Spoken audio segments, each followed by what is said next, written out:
कायदा हातात घेणारे मोठे की कायद्याचा गैरवापर करणारे? तुम्हाला काय वाटतं? कारण बीडमध्ये प्रकारच तसा घडलाय.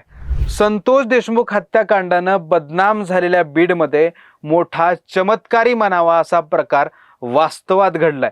एका रात्रीत खोट्या तक्रारीचं असं काही नाट्य रंगलं की संपूर्ण जिल्ह्याची पोलीस यंत्रणा आणि राजकीय वर्तुळ हादरून गेलंय.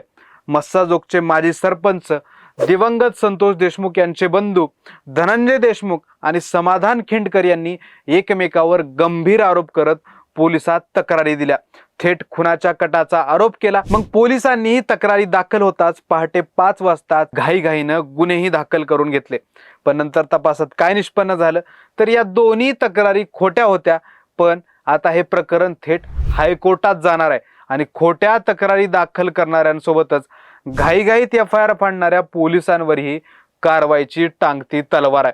पुन्हा एकदा बीड पोलिसांच्या इज्जतीचा प्रश्न निर्माण झालाय. त्यामुळेच कायदा काय सांगतो मध्ये नेमकं हे प्रकरण काय?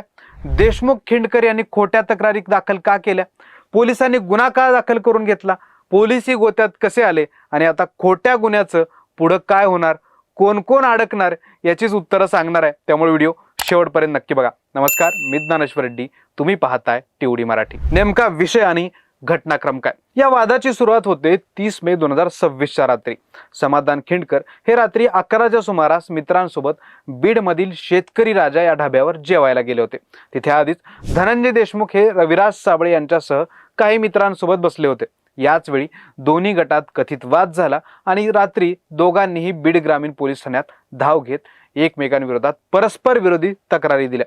या तक्रारीवरून पोलिसांनी धनंजय देशमुखांवर भारतीय न्याय संहितेच्या विविध कलमानुसार आणि भारतीय शस्त्र अधिनियमांतर्गत खुनाचा प्रयत्न केल्याचा आणि धमकी दिल्याचा गुन्हा दाखल केला. त्याचवेळी समाधान खिंडकर आणि इतर 3 जणांवर देशमुखांच्या तक्रारीवरून गुन्हा दाखल करण्यात आला. खिंडकर आणि देशमुखांचं म्हणणं काय? आता दोन्ही बाजूंचे दावे काय होते ते जरा नीट समजून घेऊ.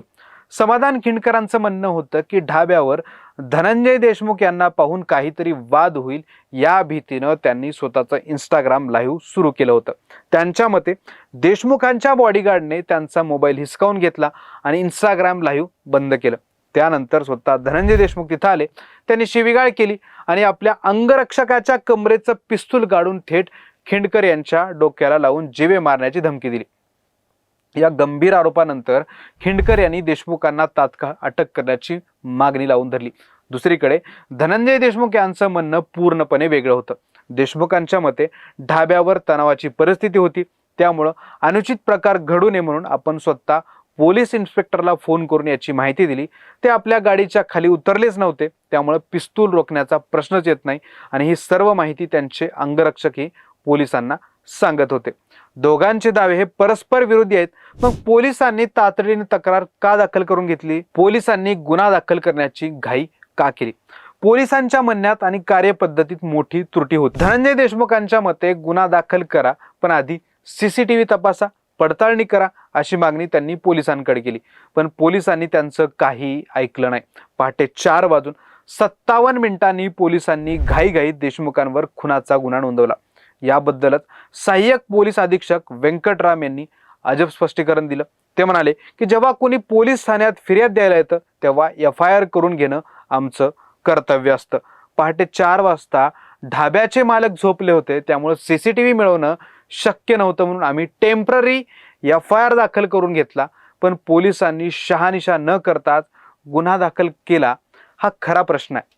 एरवी साधी तक्रारी दाखल न करून घेणारे पोलीस या प्रकरणात कोणतीही शहानिशा न करता थेट गुन्हा नोंदवून घेतल्यानं हे संपूर्ण प्रकरणात संशयास्पद बनलंय. धनंजय देशमुखांनी पोलिसांना अडकवलं. पोलिसांच्या या चुकीवर बोट ठेवत धनंजय देशमुखांनी एक जबरदस्त राजकीय आणि कायदेशीर खेळी खेळली आहे.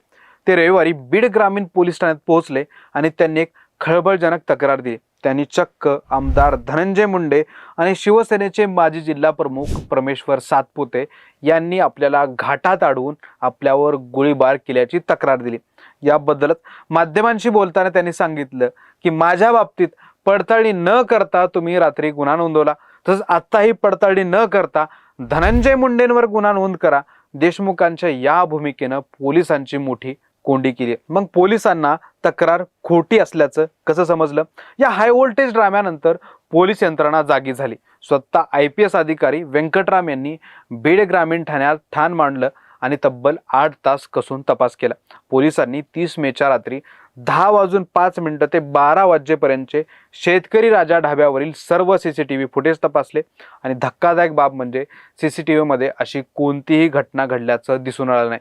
बीडचे पोलीस अधीक्षक यांच्या कार्यालयाने अधिकृत प्रेस नोट काढून स्पष्ट केलं की CCTV फुटेजमध्ये कोणतीही छेडछाड झालेली नाही. देशमुखांनी कोणावरही पिस्तूल रोखलं नव्हतं आणि खिंडकरांनीही काही केलं नव्हतं.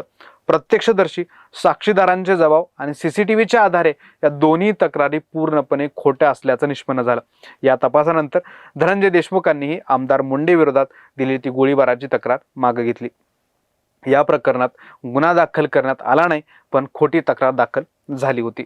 आता पुढे काय कारवाई काय होणार? कायद्याशी असा खेळ खेळणाऱ्यांना आता मोठी किंमत मोजावी लागणार आहे. पोलिसांनी प्रेस नोटमध्ये स्पष्ट केलंय की फिर्यादींनी जाणून बुजून खोटी तक्रार देऊन कायद्याच्या यंत्रणेचा गैरवापर केलाय आणि याचा सविस्तर अहवाल न्यायालयाला दिला जाणार आहे. कारण एकदा का गुन्हा नोंदला की तो पोलिसांना मागं घेता येत नाही. त्यासाठी संपूर्ण कायदेशीर प्रक्रियेचं पालन करावं लागतं. पहिलं, खोट्या तक्रारदारांवर कारवाई. भारतीय न्याय संहितेच्या कलम 211 नुसार खोटे आरोप करणं आणि कलम 182 नुसार पोलिसांची दिशाभूल करणं या अंतर्गत समाधान खिंडकर आणि धनंजय देशमुख या दोघांवरही कठोर कारवाई होऊ शकते. यामध्ये त्यांना शिक्षाही होऊ शकते. दुसरं, हायकोर्टात काय होणार? दाखल झालेले हे खोटे गुन्हे रद्द करण्यासाठी आता संबंधित व्यक्तींना उच्च न्यायालयात जावं लागेल. फौजदारी प्रक्रिया संहितेच्या कलम 482 अंतर्गत कॅशिंग याचिका दाखल करून हा खोटा FIR रद्द करून घ्यावा लागेल. तिथे देशमुख, खिंडकर यांना युक्तिवाद करावा लागेल. तिसरं, पोलिसांवर काय कारवाई होणार? या सगळ्यात पोलिसांची भूमिका संशयास्पद राहिली आहे. पुरेशी खात्री न करता, CCTV न तपासता घाईघाईत गुन्हे नोंद केल्यानं बीड ग्रामीण पोलीस ठाण्यातील अधिकारी आणि कर्मचाऱ्यांवर हलगर्जीपणाचा ठपका ठेवून खात्याअंतर्गत कारवाई होण्याची दाट शक्यता आहे. थोडक्यात काय तर वैयक्तिक किंवा राजकीय ईर्षेतून खोटे गुन्हे दाखल करणं ही आता एक फॅशन झाली आहे. पण CCTV आणि डिजिटल पुराव्याच्या युगात खोटं जास्त काळ लपून राहत नाही. त्याची शिक्षा संबंधितांना हायकोर्टात होईल. पण पोलिसांनी एवढी घाई का केली हा खरा मुद्दा आहे. पोलिसांनी थोडंही डोकं लावलं असतं तर हा प्रकारच घडला नसता आणि तेही बीड शहरातील ग्रामीण पोलीस ठाण्यात हा प्रकार घडलाय. म्हणजे पोलीस किती निर्ढावलेत हे यावरून स्पष्ट होत आहे. किंवा त्यांच्यावर कोणाचा दबाव होता का याचाही शोध घेतला पाहिजे. पण तुम्हाला काय वाटतं, या प्रकरणात खरी चूक कोणाची होती? पोलिसांची की खोट्या तक्रारी देणाऱ्यांची? कोण कोणाला फसवतंय? महाराष्ट्रात पोलीस राज आलंय का? तुमचं मत खाली कमेंट करून नक्की सांगा. हे माहितीपूर्ण विश्लेषण तुम्हाला आवडलं असेल तर व्हिडिओला लाईक करा, व्हिडिओ मित्रमंडळींना शेअर करा आणि अशाच व्हिडिओसाठी TOD मराठीला सबस्क्राईब करायला विसरू नका.